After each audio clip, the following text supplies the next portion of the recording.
everyone, and welcome back to the Jerry and Carol Harris Jewish Destiny series. I'm your host, Rabbi Pinchas Landis, and let's jump right in to learn some Jewish history together.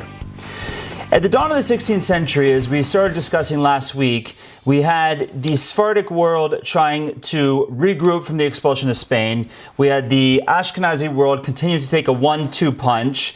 Many of the Jews made their way to Eastern Europe.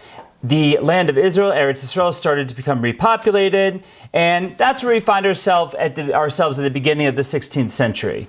Now, if things weren't tumultuous enough for the Jews, a watershed event in world history takes place in the 16th century that is earth-shattering for the Christian world, but as often is the case, when things change for the Christian world, it affects the Jewish world as well. And it'll have two major negative effects on the Jewish world. And I'm referring to the Protestant Reformation, the great reform of the Christian movement of the Protestant world. Now, this took place, it started in Western Europe, but it will spread its way through virtually the entire Western world. What becomes a Western world will become overrun by Protestantism as it takes hold.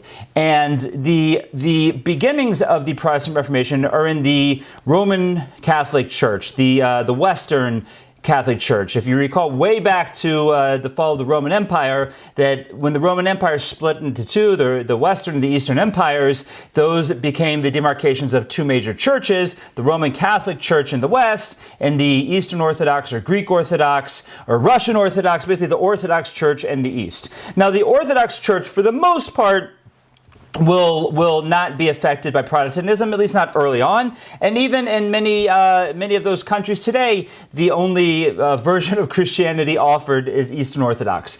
But in the worlds controlled by the Roman Catholic Church and the countries controlled by the Roman Catholic Church, that's where Protestantism will really take hold. And the movement is started by a man by the name of Martin Luther, not to be confused with Martin Luther King Jr., who was named for someone who was named for Martin Luther. But Martin Luther, who is a German monk when he gets his start. Now, just to remind ourselves of the backdrop of the Catholic world at this point. The Catholic world had taken so many hits and was basically looked at as a castle built in the sky, a castle built on sand, ready to topple over by many of its parishioners, because it had so many blows that even a organization as huge and massive and powerful as the Catholic Church was, it was almost impossible they could stand without something happening to it. I mean, comes in the wake of having multiple popes at different times. 2 popes, 3 popes. There was at a certain time there's a pope in France, there's a pope in Rome, and it was that was obviously very tumultuous for the church. We had the Renaissance, which we even had popes that really didn't follow Christianity at all, that were completely immoral, and just a rough time for the church, to say the least. Now, this was all after the bubonic plague, in which people had expected religion to save them, and religion wasn't the answer there as well. So that's really the backdrop of a lot of the complications and the difficulties the church was having. But that was not necessarily the one that would lead to the straw that would break the camel's back, so to speak. And that really came from a concept called indulgences.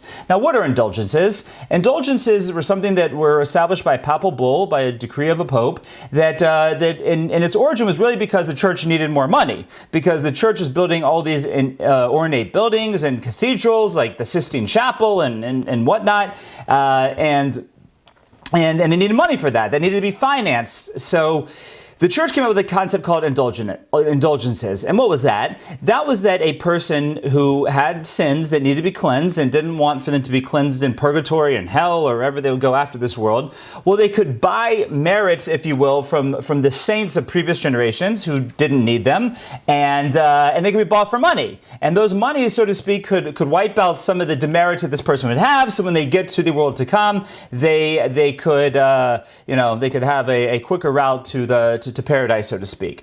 And that's the concept of indulgences, and that's what the church used often to raise money.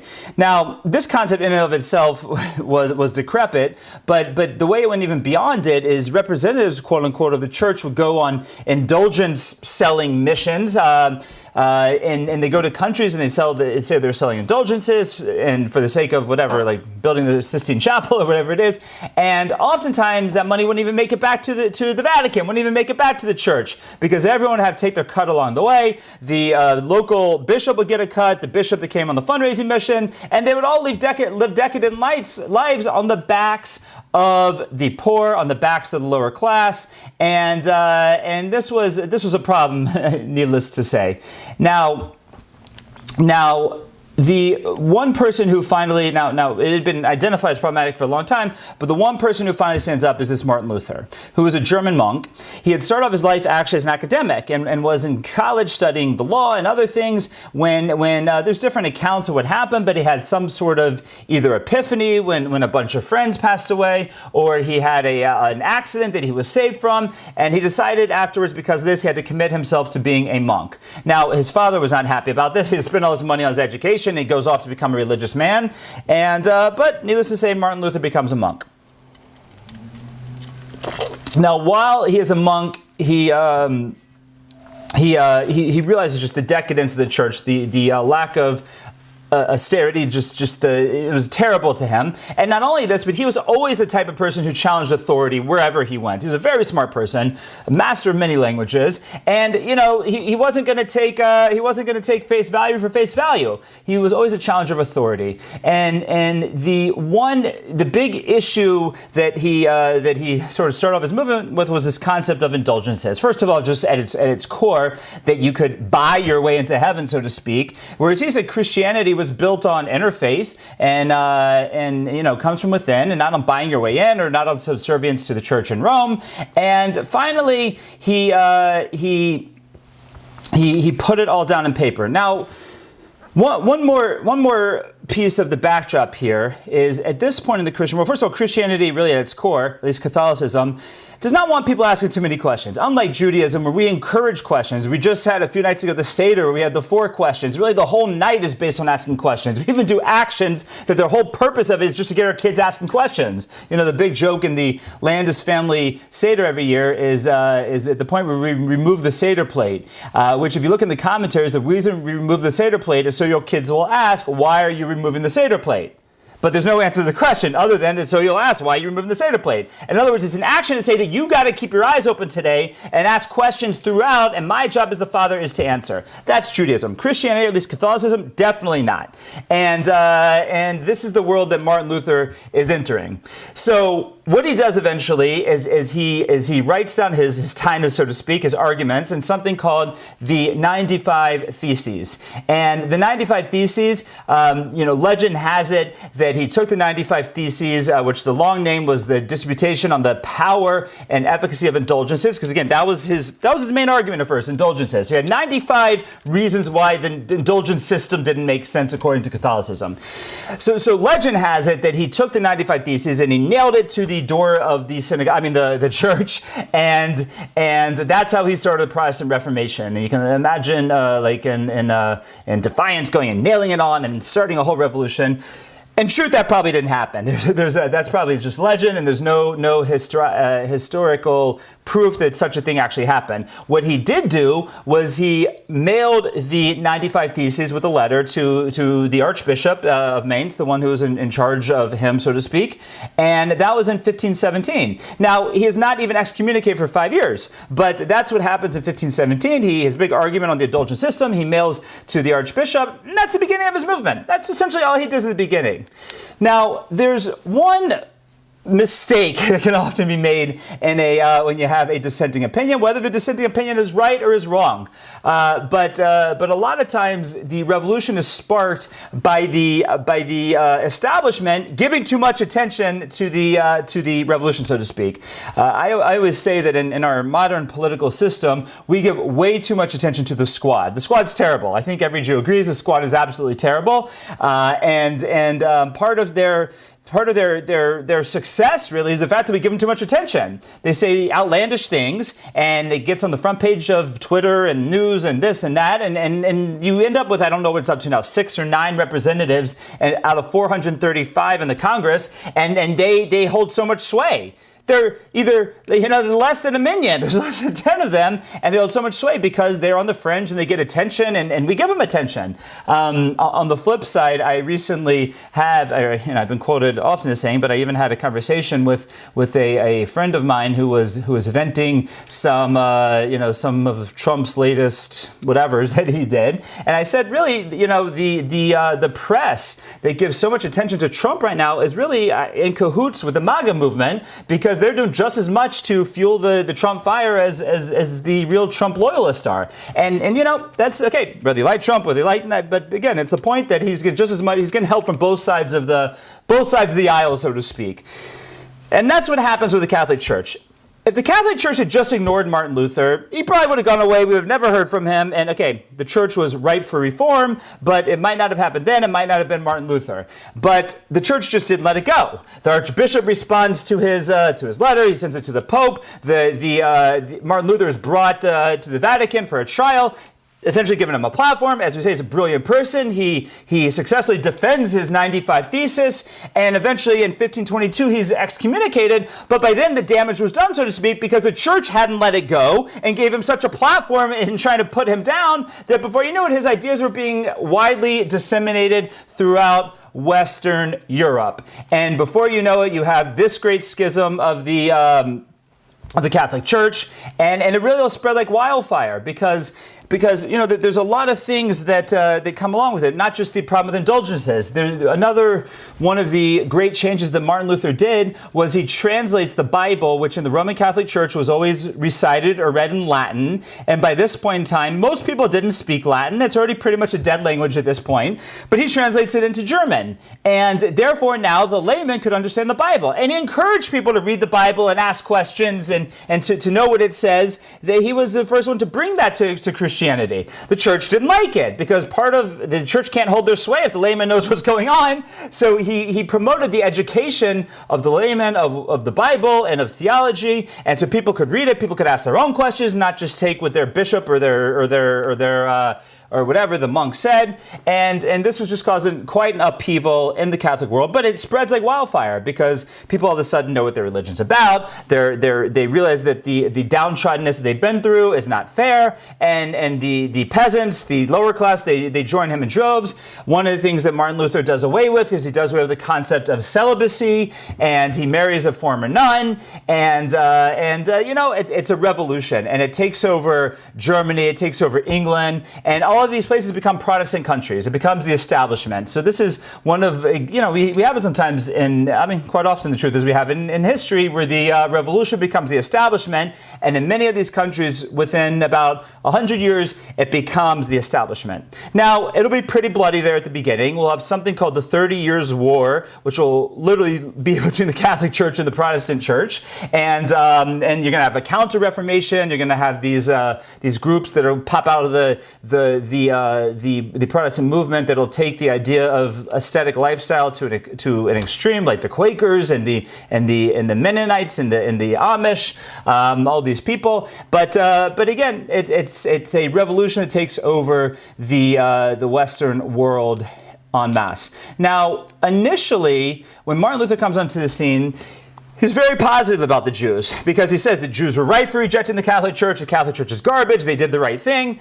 But he makes the same mistake that Muhammad made, 700 years before. That Muhammad also had benevolent things to say about the Jews in the beginning, because he thought that he would be able to correct things that Christianity had done wrong, that paganism had done wrong, and that the Jews would join him and he'd have a religion that would truly control the world. The Jews, as we know, rejected Muhammad, and the Jews reject Martin Luther. That Martin Luther thinks, okay, the reason the Jews haven't accepted Jesus is because the Catholic Church is so screwed up. But in the end, even though he makes all his changes to the church, the Jews basically ignore him. He tries to have a dialogue with the Jews don't want to have a dialogue with him. Jews totally ignore him, and I don't think there are many Jews that were, impressed with the Protestant movement. At which point, like Muhammad, he changes his tone from being something like a Philo-Semite to being a complete anti-Semite, and uses that power of the pen that he has to write things that are so virulent that if we fast forward to the 20th century, we'll see that Der Stürmer, the Nazi newspaper, often borrowed things often borrowed verbatim statements from Martin Luther and used them in their anti-Semitic commentary. So again, goes from being very positive about the Jews. When he realizes the Jews aren't going to follow him, he goes to being a tremendous anti-Semite. He calls for their expulsion. We'll see whatever Jews are left in Western Europe will once again be expelled from places like France and England. And it's going to be a lot of Jewish bloodshed at the hands of Martin Luther, to the point where we definitely remember Martin Luther as one of the terrible anti-Semites of world history.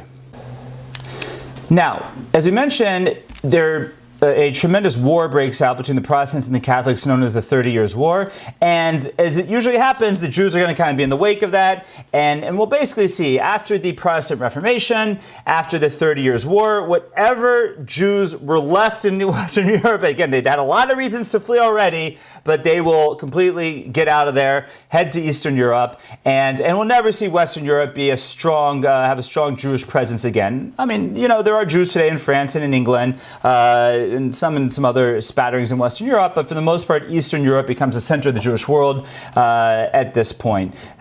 And it's truly with Poland as the center. So that's the Protestant Reformation. Changes the world irrevocably. Changes Judaism, because we have just another Petrum Panim, another slap in the face for Jews throughout the Western world. Now, one of the things we see over here is also interesting, that the Catholic Church will kind of get the message, and after the 30 Years' War is settled, there will never be a physical attempt to bring the Protestants back in, but the Church will also move away from the indulgence, move away from the decadence and the money, and we'll see that the Church itself the Catholic Church I'm referring to now, will clean up its act. But we can start to see here now how Christianity is a religion that has literally thousands of different sects, because you not only have the different Catholic divisions, you have the different Eastern Orthodox divisions from already the 1,000 years before this, but now you're gonna have all the different Protestant divisions. The Protestants, the Lutherans, the Baptists, as I mentioned before, the Quakers, the Amish, the Mennonites. These are all different Protestant divisions of Christianity. So we see how the Christian religion and philosophy will further splinter and change. And by the way, when we talk next week about the Puritans and the Pilgrims, that the Protestant will be the main version of Judaism that will come over here to America, and to the point where when Catholics come over later, the Irish Catholic especially, there will be a lot of bigotry towards them here in America. So that's what we see happening in the 16th century, and it's a revolution for the Christians, and it really, if they haven't been shut out already, it really shuts the lights out on Western Europe for the Jews. Now, with all of this, we can start to understand the backdrop of the revolution of Kabbalah that takes place at this time. Now, just think about how really depressing the past few sessions have been as we discussed the 13th century, the 14th century, the 15th century. It's been like one expulsion, one time of bloodshed, one debacle after another from within the Jewish community, mainly from without the Jewish community, but have tremendously negative effects on the Jewish community. And you can understand that the Jewish people were in a national state of depression at this point. I mean, that's the only way to put it. And we're going to see it doesn't really get better, really for a long time, assuming that it's even gotten better. But it's been a very rough time for the Jews. Until this point, really based on Talmudic and Midrashic explanations, the understanding of exile was such that the Jews were unworthy of living in the land of Israel, unworthy of having the temple because of transgressions they had done. And until those transgressions are rectified, the redemption of the Jewish people cannot happen. Now, that was an explanation, let's say, that worked in Babylon, where the Jews had it, as we said, pretty good in Babylon, and the exile in and of itself only lasted 70 years. And, you can use that explanation for 100 years, 200 years, but, at this point, the temple had been destroyed for 1,500 years, and things had just gotten worse, one century after another through those 1,500 years. We're getting a few reprieves here and there, but for the most part, things have been pretty difficult. So the collected Jewish people asked themselves, how bad could we be? Was it really that bad? Now, parenthetically, the Talmud tells us that the reason for the destruction of the Second Temple was sinas chinam, was that Jews had baseless hatred one to another.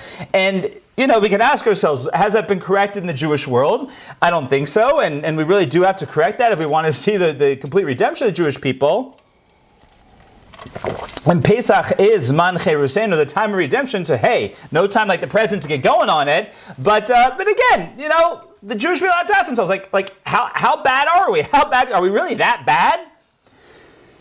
Enters one of the revolutionaries of the Jewish world. We mentioned him briefly last week as we were talking about Tzfas and what happened in Tzfas.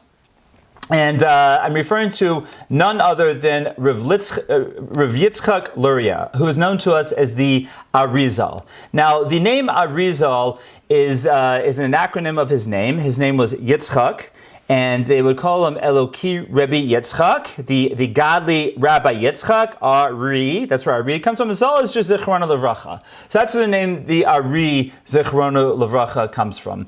Now, the Ari comes into a scene. He's actually born in Yerushalayim. He's born in Jerusalem.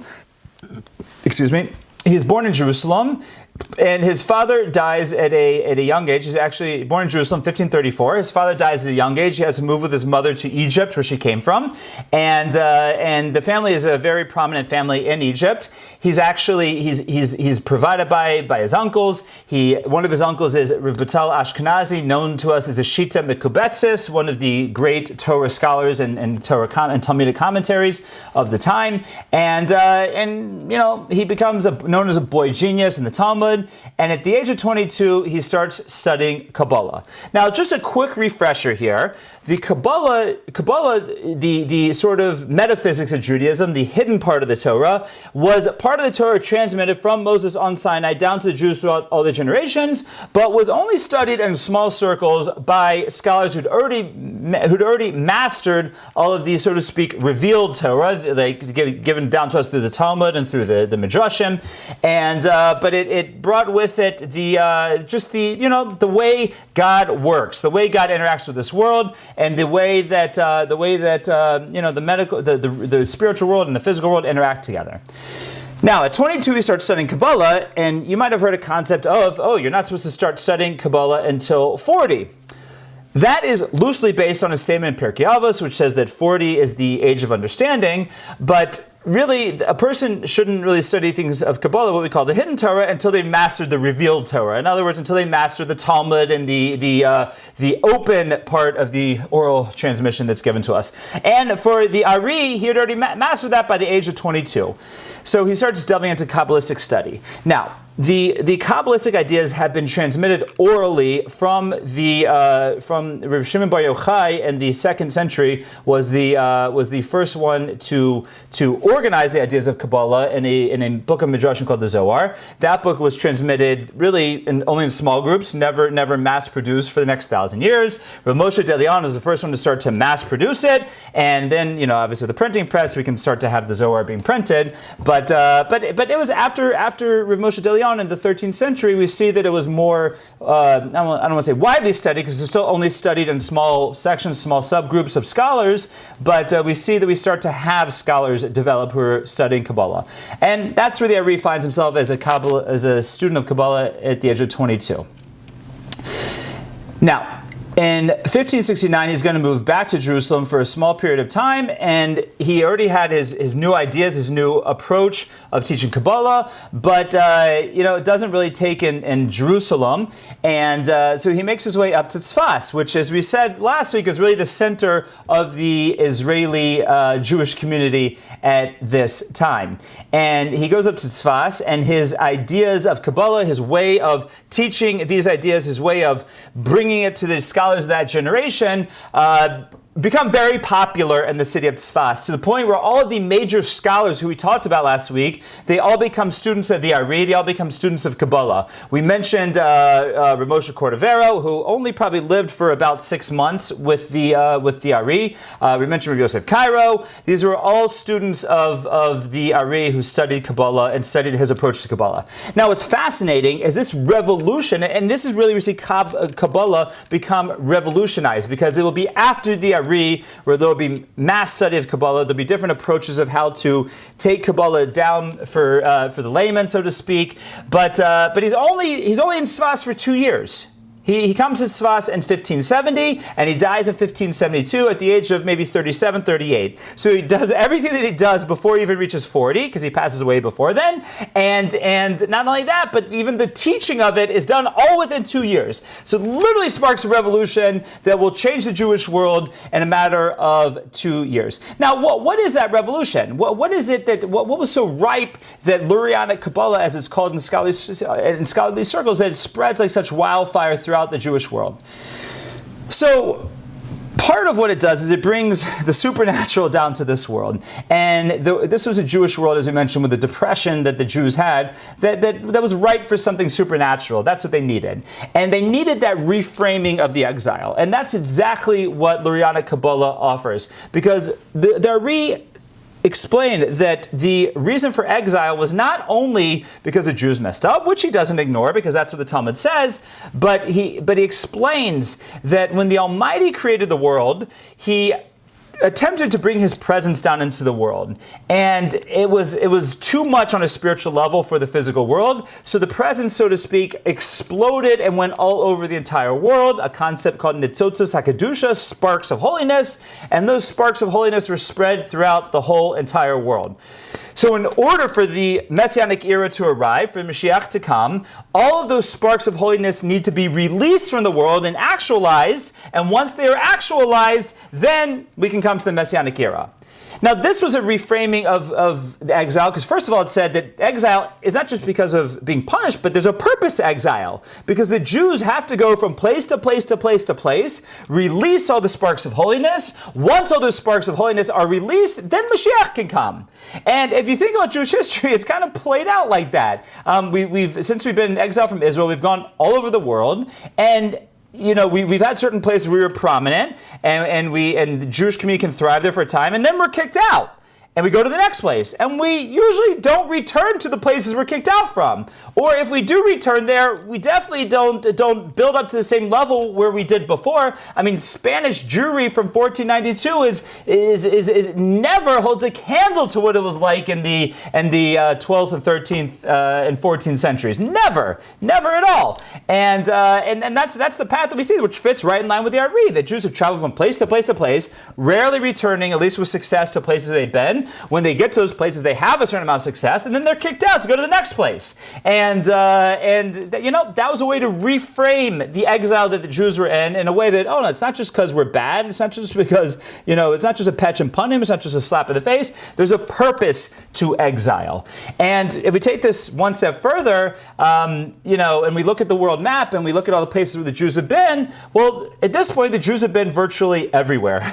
So those who are more steeped in these Kabbalistic ideas like to say that it's clear, just based on geography, that America is the last stop for the Jews before Mashiach can come, before the Messianic era can arrive.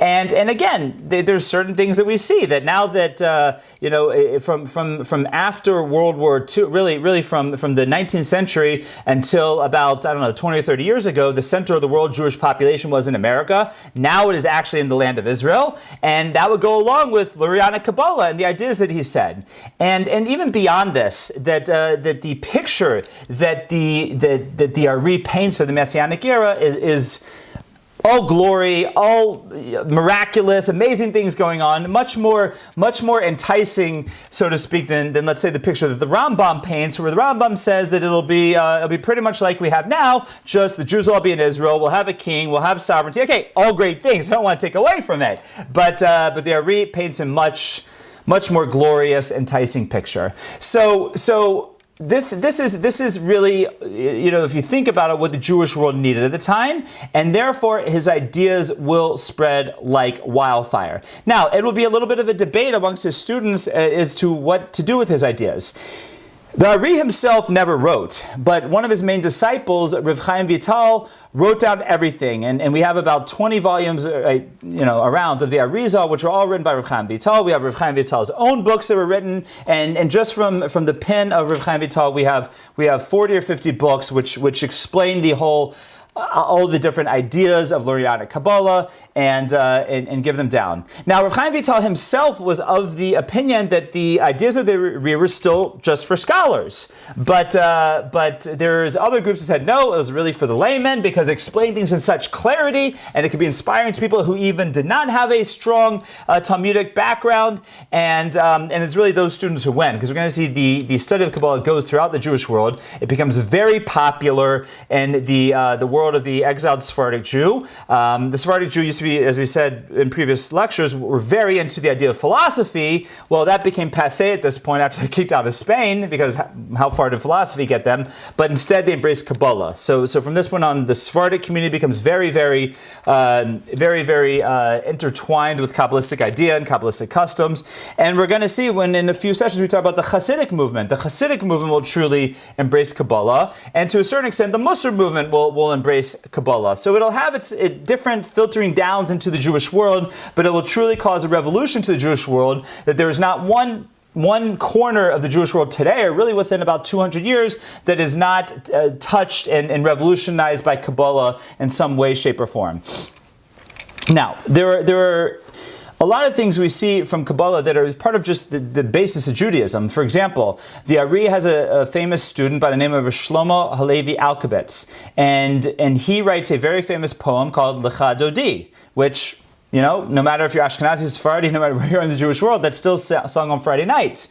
Because another thing that the Ari gave us is he's the one who created the concept of the Kabbalah's Shabbos service. So until this point, the late 16th century, there's no concept of Kabbalah Shabbos, of that service. It's Jews would go to shul Friday night, would daven the Mariv service, and go home and make Kiddush, and that would be Shabbos, right? That would be the way of accepting Shabbos.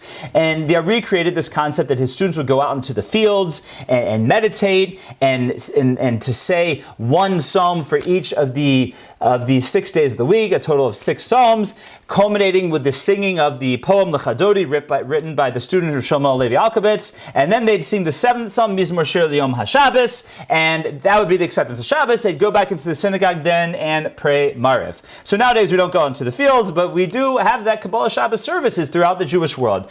Again, straight from this revolution of Kabbalah. And there's a lot of smaller things that we can point to and look at and say, oh yeah, that's straight from the Ari, that's straight from the Ari, a true revolution in the Jewish world that we'll talk more about in coming sessions. And but it's truly a revolution within the Jewish world. Now, one other interesting thing that we credit the Ari with is the Ari traveled throughout the north of Israel. Again, this is all within 2 years. He traveled throughout the north of Israel with his student Rav Chaim Vital. And as Rav Chaim Vital writes, that Elijah the prophet, Eliyahu Navi, was with them and was able to identify many of the graves of many of the righteous from the previous generations. The most famous of these was Shimon Bar Yochai, the author of the Zohar, the main Kabbalistic work of Midrashim. We're about to come in a month's time. We're going to come to Lag BaOmer, which is the yahrzeit of Shimon Bar Yochai, when many people go to his tomb in Meron, which is right outside of at Tzfat, and we all know the tragedy that happened there last year at that time. Hopefully we'll never see anything like that again. But that was one of there's a tradition that Rav Shimon Bar Yochai was buried in Meron, which is one of the reasons we said last week that it could be the Jews went to Tzfat, or at least the mystics, the Kabbalists went to Tzfat in the first place. But beyond that, that Muka, the grave of Yosef ben Uziel, and many of the graves were purported to be marked by the Ari, together with his student Chaim Vital, guided by Elijah the prophet.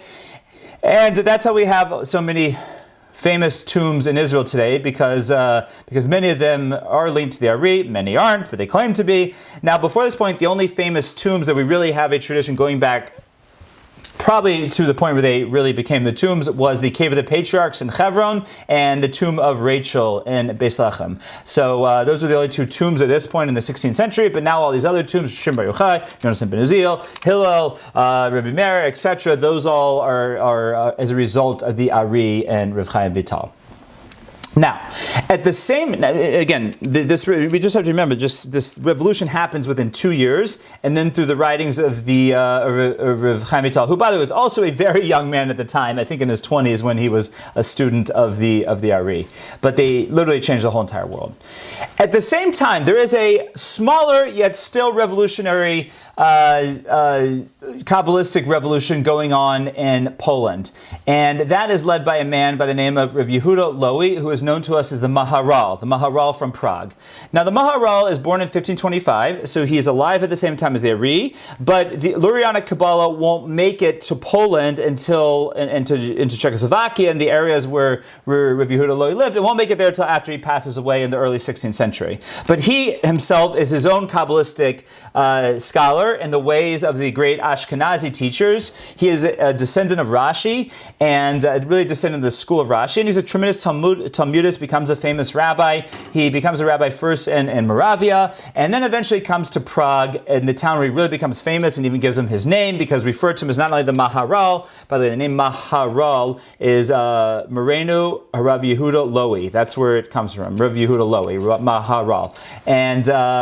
And Prague is the town that becomes famous along with him, because in that place we'll see a lot of famous things happen, but he becomes a very, very prolific writer of mysticism, but like the Ari, writes it in a way that even the layman could grab onto it. So at the same time, you have the Ari's revolution in Eretz Yisrael making its way throughout the world that way. We have the Maharal's revolution going on in Eastern Europe and in Poland, Czechoslovakia, that part of the world, and he's a very prolific writer, and the writings are his own, unlike the Ari, who they were from his students.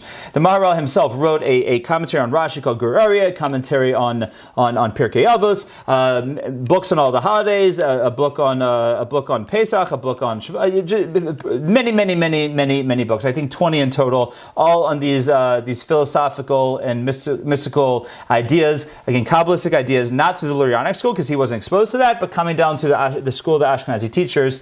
And it will also have a tremendous effect in the Jewish world. Won't quite have the revolution that we see from the Ari, but the writings of the Maharal will be ubiquitous with Jewish philosophy and Kabbalistic study from this point forward. Even though the Maharal himself will have a descendant who become a great Hasidic master by the name of Rav Shneur Zalman of Ladi, who will be the founder of the Lubavitch, the Chabad movement. For the most part, we usually think of the Maharal as having a strong influence in more of the Lithuanian world, the literature world, the Ashkenazi world, but really does give us the approach to Jewish philosophy and mysticism that is studied unto this very day. And he will do a lot of this when he's a rabbi in Moravia, but a lot of it also happens when he's a rabbi in Prague. Now, there's two very famous events that happened while he's in Prague.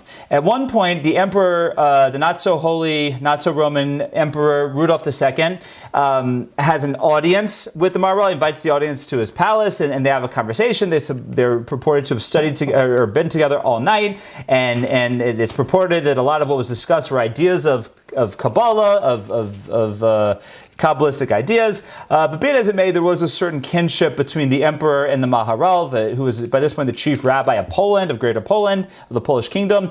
And we're going to see that even though there's a lot of anti-Semitism at this time, the emperor does what he can to try and protect the Jews based on his relationship with the Maharal. That's the first famous incident. Now, the second and probably most famous incident of the Maharal was in order to protect the Jews of Poland, the Jews of Prague from the pogroms and the anti-Semitism that was going on, he created a golem.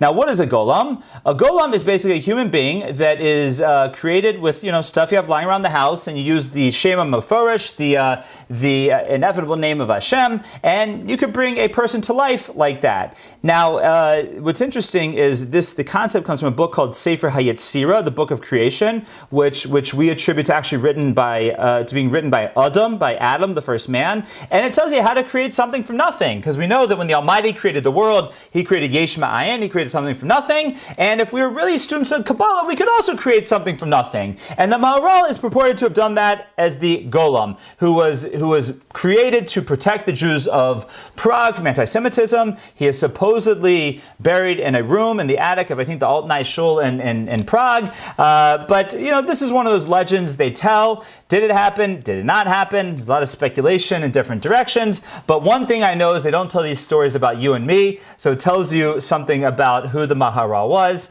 And he truly gave his gifts to the world of his Jewish scholarship and his Jewish mysticism, which we are still very, very, which are still very influential until this very day. So that's the Kabbalistic revolution that goes on in the late 16th century, the early 17th century. Really, the Ari being the main figure, but at a slightly smaller level, you have the Maharal of Prague, who also builds on the Kabbalistic revolution. That by really the middle of the 17th century, the ideas of Kabbalah and Jewish mysticism have spread throughout the whole entire Jewish world, and we'll see what that will lead to in the coming generations when we meet together next week. And I look forward to continuing to discuss it with you. I thank you so much for your time. Thank you so much for your attention. Have a Chag Kodesh v'Sameach. Enjoy the rest of your Yontiv, and we will talk more next week. Have a great evening.